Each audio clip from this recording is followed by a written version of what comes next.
So, we're largely dependent on the insurance companies for our growth. And the insurance companies, the biggest challenge with insurance companies is the capital. For the insurance companies to grow, there's by IRDA, not just Indian standards, but international standards. For the amount of underwriting that you do, you need to have a certain provision for capital. So if you have, say, $1, you can underwrite $10 or less.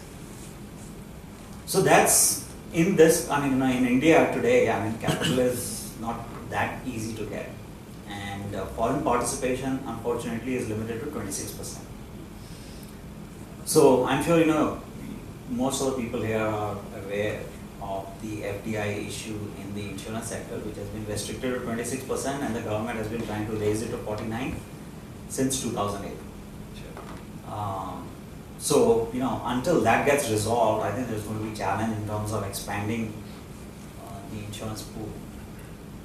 The second challenge is the, educating people about the value of insurance.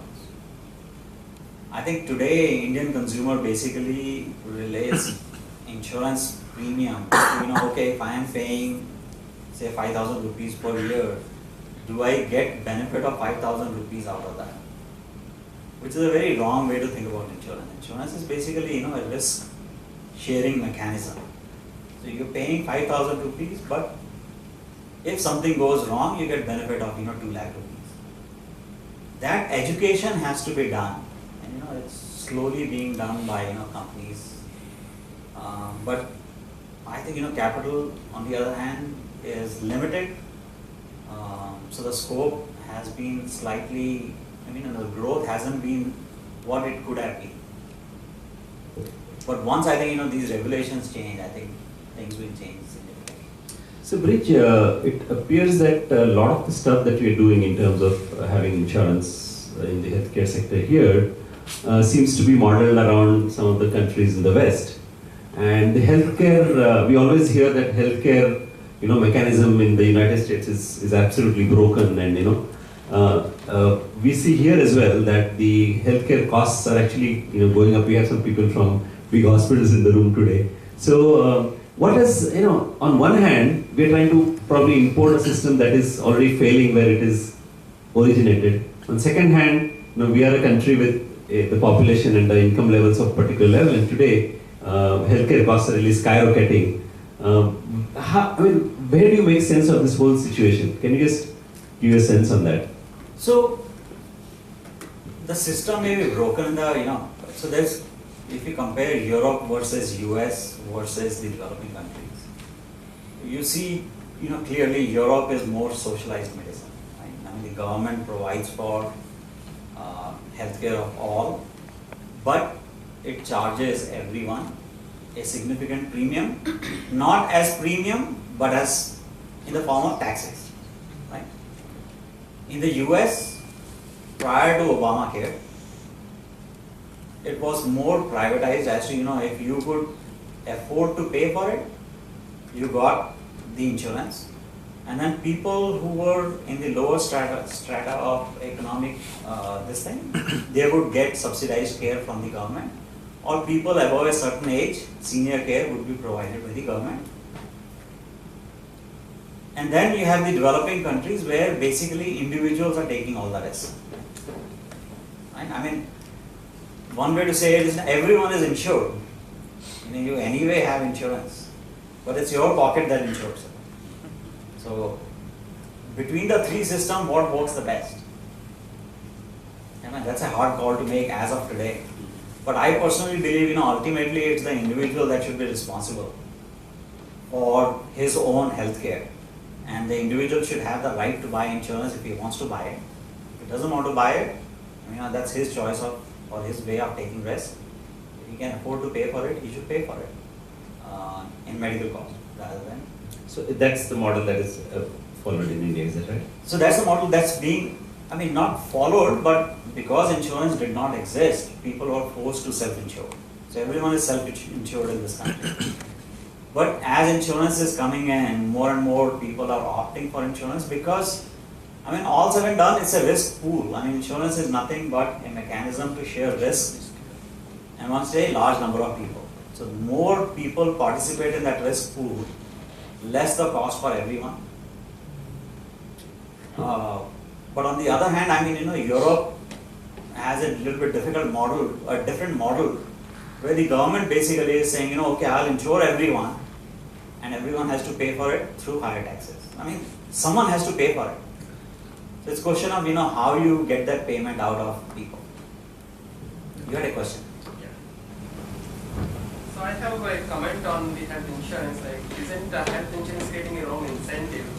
And once you are buying health insurance, and you are not worried about which hospital to go, what kind of charges you are going to incur, because that cost not coming to you. But eventually in that process, the cost of health service access is going to be growing extremely large. Versus if you are paying out of your pocket, you are going to be really careful. So isn't kind of setting up the wrong incentive structure in first place? So, I mean, that's where the education really comes in. Right? I mean, people are not really aware of what exactly does insurance mean. So, you are paying a premium of, X rupees. And then you go to a, hospital and you spend, so suppose your coverage is only 2 lakh rupees, right? So you can spend that 2 lakh rupees in one hospital in one shot, or you can go 5 times during the year and pay, proportionate amount. So, I mean, your point is valid in terms of saying that, okay, once you have insurance, there is really no incentive for me per se to economize or minimize my cost. But at the same time, you have to recognize there is a limit. So you exhaust that limit in the first month of the year itself. What are you going to do for the rest 11 months? So I think that is a disincentive for you to spend all your money at one place or in one shot.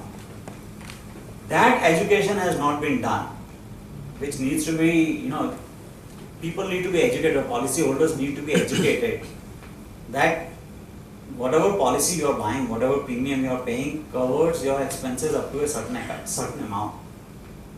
And you need to manage that amount or spend that amount wisely. Maybe something like a no claim bonus. No claim bonus are there. Is it there? No, Okay. it's there. Okay. But I think most people just don't realize, right? I mean, once you have a situation, you want to go to the best, and if it's insured, the hospital also puts you in a. Yeah. They first ask you if you have insurance or not. But I mean, those are disincentives, but those need to be worked. People need to be educated. Could you please comment on this Narayan Hrudayalaya type of group insurance scheme? That is also kind of an insurance. I'm Sure. you're I mean, aware. it's again, insurance is nothing but a Risk.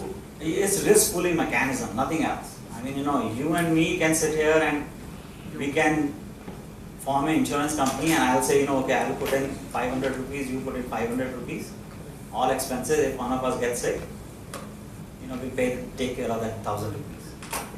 So you can form a cooperative and have an insurance company. So, what is the Narayan Hrudayalaya model? Yeah, they actually charge very small amount, like 10 rupees or so, for a large number of people, and then heart replacements and those kind of things have been done for street hawkers who otherwise would never have been able to afford those kind of. Okay. It's a very nominal. Would that be also It's very under- nominal. I mean, you have state Yeah.